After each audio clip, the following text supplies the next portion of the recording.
How's it going? I'm Jared Gillis. Welcome to another All About RVs. Today, we're going to be talking about setting up your RV. Now, we just set our RV up today and we didn't want to waste a ton of time doing it because we're just outside of the Grand Canyon area. So that's where we're heading right now is we want to go check out the Grand Canyon at sunset. I mean, that's one of the reasons that we RV. We RV so that we can go to these places at these kind of times. So we're going to show you how we set up our rig so that you don't waste a ton of time setting up your rig and you can actually get out and go do the things you were wanting to do.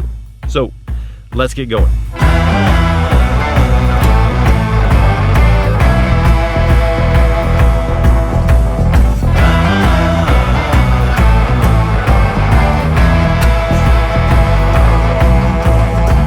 Setting up your rig is one of those things that you might take for granted the more you do it and the more you get comfortable.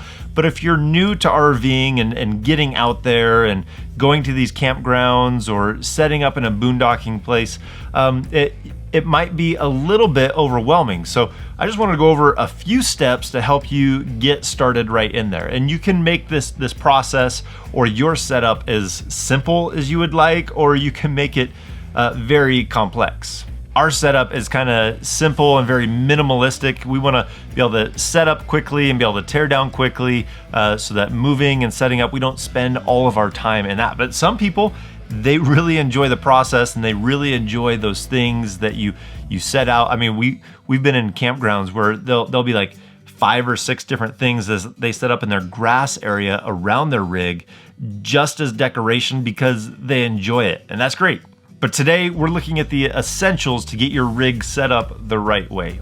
So let's dive right into our list. So number 1 is going to be how you pull into your site. Some of these are going to be a pull through and it's going to be pretty easy. Some of them are going to be a back in.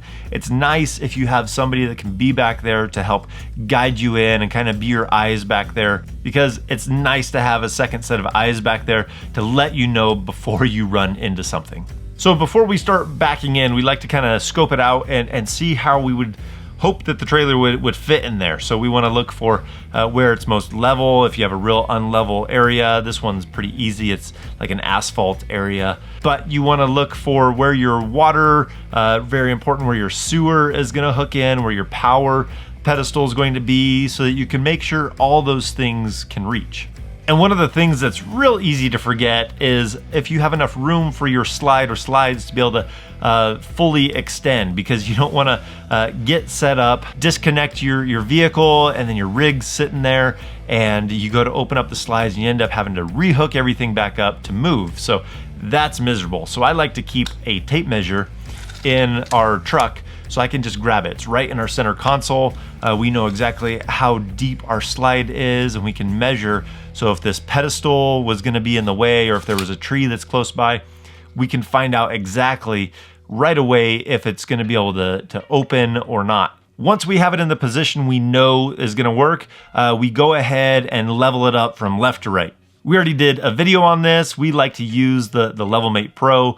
We calibrated it when it was perfectly level and told it to remember that position. So we just open up the app and it tells us how far we need to lift the left or the right or the front or the back to get it to that absolutely perfect level position again. We place our levelers behind the tires and roll up on them until we hit that position we'd like it to stay at. We put the second wedge in there and it basically chocks the tires on that side. Then we place our wheel chocks on the other side. Some people like to use the X chocks that go in between these tandem axles. We just use the simple chocks that we have. Then we drop the legs in the front so we can release the pressure from the hitch in the back of the truck and we can pull the vehicle away. And then we just level it up from front to back, and now our rig is level. Now we can move on to the rest of the setup. For us, we like to do our slide last because we have our gray water and our black water connection underneath our slide when it's extended. So if I don't extend it, I don't have to crawl underneath the slide. So find the order that works best for you and your rig. So I'll grab the electrical cord and I'll stretch it over to the pedestal. And before I plug it in, I like to plug in our surge protector. And I like, because it'll give me indicator lights to tell me if everything's properly wired on this pedestal or if there's any issues there. We can address those before we just plug in the RV and have a bigger issue on our hands. So I flip on the breaker, check the lights, everything's good. I'll flip the breaker off, plug in the RV, and then flip the breaker back on. I know it's an additional step, but it's just a little bit safer to do it that way. We tried to make setting up like a team effort. So now that I have it plugged into the electrical, Chris is gonna be inside and she's gonna flip on the fridge so that it's gonna be nice and cold on the electrical system. Next, I'll hook up the water to the RV, and I usually grab a pressure gauge first to even see if we need a pressure regulator on it. I mean, it's always good to put one on there in case the pressure surges or something like that. You don't know what's happening on the other end. But we like this adjustable pressure regulator. I broke the gauge on ours, so I carry this additional gauge so I know what the pressure is going to be at. But we can set this pressure gauge up so that we don't put too much pressure on the pipes in our RV. So it's pretty simple. We hook that pressure regulator directly up to the faucet. Then we connect our hose to the pressure regulator. We already have one end of the hose already connected to the RV, so we just pull it out and connect it to the pressure regulator and turn on the water, and we're good to go there. Next is setting up our stuff for the wastewater system.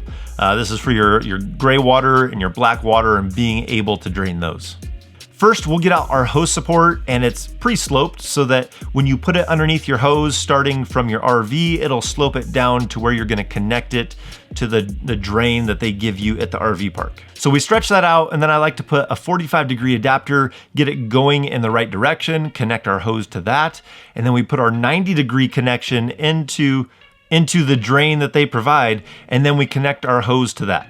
At this point, you have a couple of options. You can leave your tanks closed and just drain them when you want to, or you can open up your gray water valves and you can just let that water flow freely. Your black water tank, so you want to ensure that you have more of a full tank when you release that.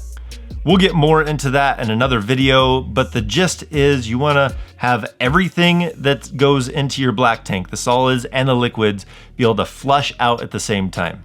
The way you do that is you let that black tank fill up a bit, and then when you pull that lever, everything will flush out at one time, and then you can close it again. So now we have everything connected. We have our electrical connected, we have our fresh water connected, and our wastewater connected.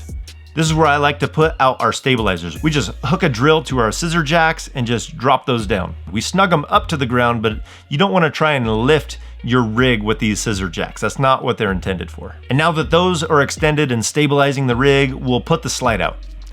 We just have the one slide, and once that's out, I just go around to the 3 points and tighten down the steady fast system. It just takes out any of the wobble.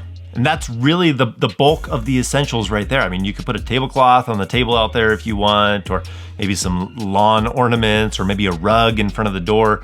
But that's really all you need to do to get set up and get going.